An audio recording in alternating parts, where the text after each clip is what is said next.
उहाँले भनेका शब्दहरूलाई के कस्तो लाग्छ, यदि मन पर्छ भने लाइक, कमेन्ट र सब्सक्राइब गर्न नभुल्नुहोला। भिडियो अन्त्यसम्म हेर्नुहोला। म गतिलो नेता होइन, म पनि गलत नेता हो।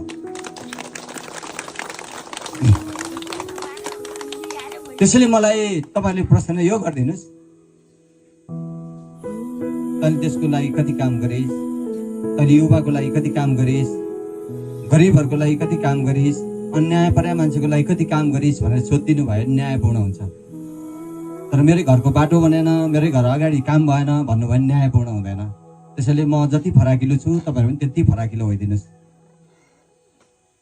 सायद त्यो भयो भने सबैले त्यसरी सोच्यो भने सबै ठाउँ विकास हुन्छ। फेरि यहाँ केही नगर्ने भनेको होइन, सबै मान्छेले देशको लागि सोच्यो भने देश त हामी सबैको साझा हो नि। त्यसकारणले जहाँ नेता छ त्यहाँ पैसा जाने, जहाँ नेता छ त्यहाँ योजना जाने, जहाँ नेता छ त्यहाँ नै साधन स्रोत जाने, जो नेता छ उसकै वरिपरिको मान्छेले जागिर पाउने, जो नेता छ उसकै मान्छेले सुविधा पाउने भयो भने अरू नेता र ममा के फरक पर्यो र म फेरि राजनीतिमा आउनुको अर्थ के रह्यो?